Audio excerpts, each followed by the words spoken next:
లేదా సోషల్ మీడియాలో ఎవరన్నా ప్రశ్నిస్తే, ప్రభుత్వాన్ని విమర్శిస్తే వాళ్ళని, ఈ ప్రభుత్వం ఏదైనా వారి వైఫల్యాన్ని ఎత్తి చూపేటువంటి ఎవరినన్నా సరే మేము బెదిరించి మా రెడ్ బుక్ రాజ్యాంగాన్ని అమలు చేసి తప్పుడు కేసులు పెట్టి అరెస్ట్ చేసి వారిని నోళ్లు మూయించేటువంటి ప్రయత్నం చేసేటువంటి దిశగా ఈరోజు ప్రభుత్వం పనితీరు ఉంది.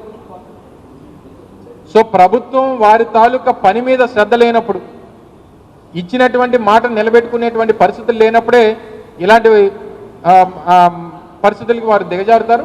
సరే, వీటన్నిటి కూడా చట్టాలు, న్యాయస్థానాలు ఇవన్నీ ఉన్నాయి, వాటిలో పోరాటం చేస్తాం. తప్పకుండా ప్రభుత్వాన్ని మాత్రం నిలదీసేటువంటి విషయంలో ఎప్పటికీ కూడా వైఎస్ఆర్ కాంగ్రెస్ పార్టీ వాళ్ళు ఎంతమంది అరెస్ట్ చేసినా వెనకడిగేసేటువంటి ప్రసక్తే ఉండదు అనేటువంటి విషయాన్ని మరొకసారి ఈ సందర్భంగా తెలియజేస్తా ఉన్నాం. ఓకే,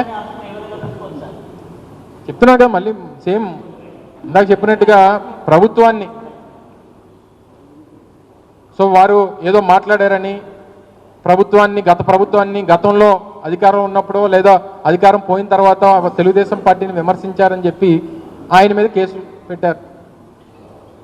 ఇదే ఇప్పుడు కూటమి నేతలు గతంలో మేము అధికారంలో ఉన్నప్పుడు ఆ రోజు జగన్మోహన్ రెడ్డి గారి మీద కానీ వైఎస్ఆర్ కాంగ్రెస్ పార్టీ నాయకుల మీద కానీ ఏ రకంగా మాట్లాడారో అని ఇవన్నీ మేము పరిగణలో తీసుకుంటే ఇప్పటికీ అక్కడ ఉన్నటువంటి వారు అందరూ కూడా జైల్లో ఉండేవారు.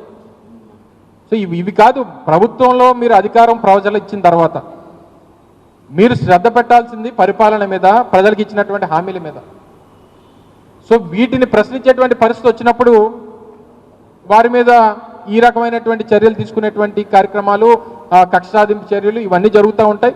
సరే, వీటికన్నింటిని కూడా బెదిరిపోయో లేకపోతే భయపడో వెనకడిగేసి ఇంట్లో కూర్చునేటువంటి పరిస్థితులు మాకు ఉండవు అనేటువంటి విషయాన్ని మరొకసారి వారికి తెలియజేస్తూ ఉన్నాం.